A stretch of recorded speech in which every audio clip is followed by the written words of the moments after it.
बसला गेला पाहिजे. दादा ते माधुरी हत्ती आणा परत वंताऱ्यामधून. लय भावना दुखवल्या. माधुरी हत्ती हत्ती आणा हत्ती. हत्ती हत्ती काय झालं?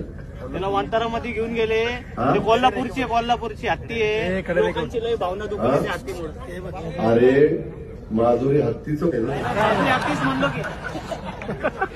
त्या माधुरी हत्तीच्या बद्दल सुप्रीम कोर्टाने निकाल दिला आहे.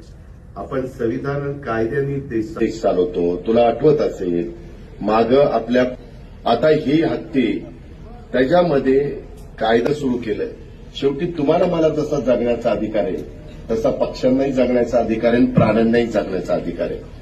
त्या प्रकारे त्या हत्तीणीचं झालं आणि म्हणून ती गेली. बाबा लय शेजला हत्तीणीचं लागलंय बाबा. तुला एकदा कुठं तरी हत्तीणीवर बसवतोस, परंतु तू चांगल्या भावनेनं बोलला असेल. तू प्राणीप्रेमी असशील म्हणून ती भूमिका मांडली. त्याबद्दल तुझं दुमत नाही, तुझं अभिनंदन. पण मी पण त्याच्या खोलात गेलेलो होतो. त्याकरता जसं बैलगाडा शर्यत तशी आपण सुरू केली तसा काही मार्ग काढता येतोय का, अॅडव्होकेट जनरलला वगैरेंना बोलून आम्ही त्याच्यात प्रयत्न करू.